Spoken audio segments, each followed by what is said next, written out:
নমস্কার বন্ধুরা, আজ আমরা রামায়ণের প্রথম খণ্ডের প্রথম অধ্যায়ের দ্বিতীয় শ্লোক নিয়ে আলোচনা করব।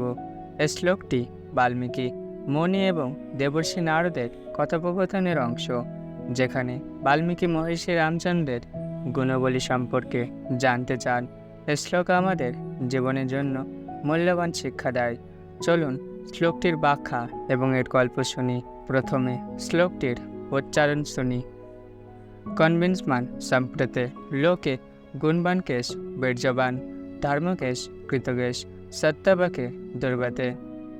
এর অর্থ হল, এই পৃথিবীতে বর্তমানে এমন কে আছেন যিনি গুণবান, শক্তিশালী, ধর্মজ্ঞ, কৃতজ্ঞ, সত্যবাদী এবং দৃঢ় সংকল্পবদ্ধ। এই শ্লোকে মহর্ষি বাল্মীকি দেবর্ষি নারদকে জিজ্ঞাসা করেছেন এমন একজন ব্যক্তির সম্পর্কে যিনি গুণ, শক্তি, ধর্ম ও সত্যের প্রতীক। তিনি জানতে চান যে পৃথিবীতে এমন একজন ব্যক্তি আছেন কি না যিনি সত্য ও ন্যায়ের পথে সর্বদা অটল থাকেন। বাল্মীকি মুনি যখন এই প্রশ্ন করেন তখন তার মনে ছিল একজন আদর্শ মানুষের খোঁজ। তিনি একজন নায়কের সন্ধানে ছিলেন যিনি গুণ, সাহস, ধর্ম এবং সত্যতার মূর্ত প্রতীক। নারদ মুনি তার প্রশ্নের উত্তরে রামচন্দ্রের কথা বললেন। রাম হলেন সে ব্যক্তি যিনি এই গুণাবলী ধারণ করেন এবং যার জীবন সমস্ত মানুষের জন্য এক অনুপ্রেরণা।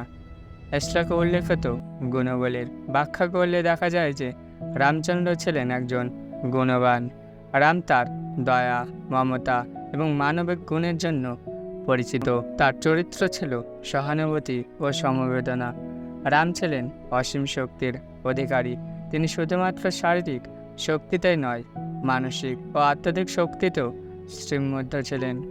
রামের জীবনে ধর্ম সবসময় প্রধান স্থান অধিকার করেছিল। তিনি সর্বদা ধর্মের পথ অনুসরণ করেছেন। রাম তার প্রতিশ্রুতি ও কর্তব্য সম্পর্কে কৃতজ্ঞ ছিলেন এবং তার দায়িত্ব পালন করতে কখনো পিছু পা হননি। রামের প্রতিটি কথা ছিল সত্য এবং ন্যায়ের প্রতিষ্ঠা। রামের সংকল্প ছিল দৃঢ়। তিনি প্রতিজ্ঞা এবং কর্তব্যের অবিচল ছিলেন। বাল্মীকি মুনির প্রশ্নের উত্তরে নারদ মুনি রামের জীবন ও গুণাবলী সম্পর্কে বলতে শুরু করেন।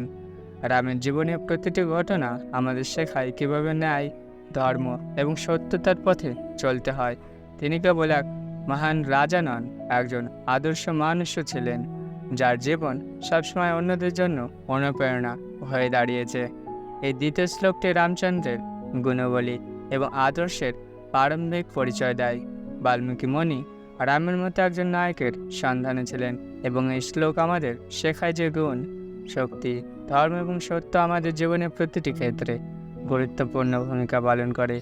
রামের মতো গুণাবলী আমাদের মধ্যে যদি বিকশিত হয় তবে আমরা সমাজে প্রকৃত আদর্শ হতে পারি।